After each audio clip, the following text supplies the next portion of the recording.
سلام من ملیکه‌ام و این اولین ویدیو چنل یوتیوب منه.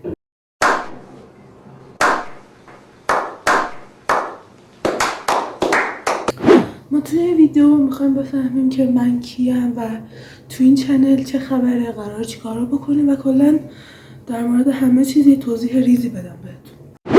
خب اول از همه که من مریمم، 17 سالمه، نجف آباد زندگی میکنم، یه لهجه خیلی کمی دارم و اینکه رشتم ادیته و به فیلم برداری هم علاقه دارم و تو این چنل قراره که هم در مورد فیلم برداری هم در مورد ادیت صحبت کنیم و یه سری آموزش هایی داشته باشیم که در ادامه توضیح میدم که اصلا روال کار این چنل چجوریه.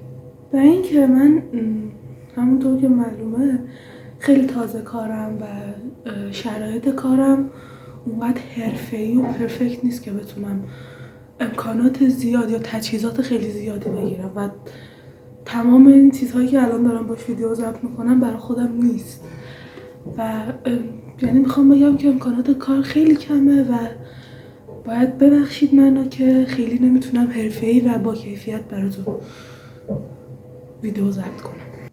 قراره تو این چنل همه واسه هدفشون تلاش کنن و توی مسیر هممون کنار همدیگه باشیم و اشتباه همدیگه رو اصلاح کنیم و بتونیم به بهترین جای ممکن برسیم با همدیگه.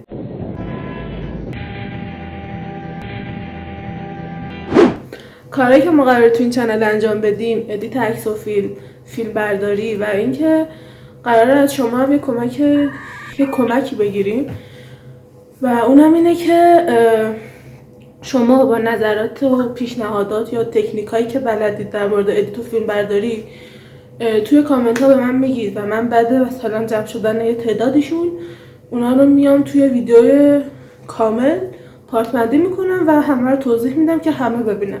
مرسی از اینکه نظرات ارزشمندتون رو با هم در میون میذارید و اینکه خیلی ممنون از اینکه درک میکنید من تجربه موقع کافی نیست که بی‌نقص باشم و ممنون که قضاوت هم نمی کنید. خوش باشید. خداحافظ.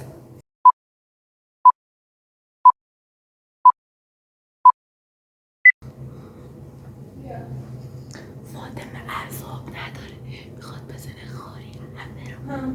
بیا من اینو چی بگم؟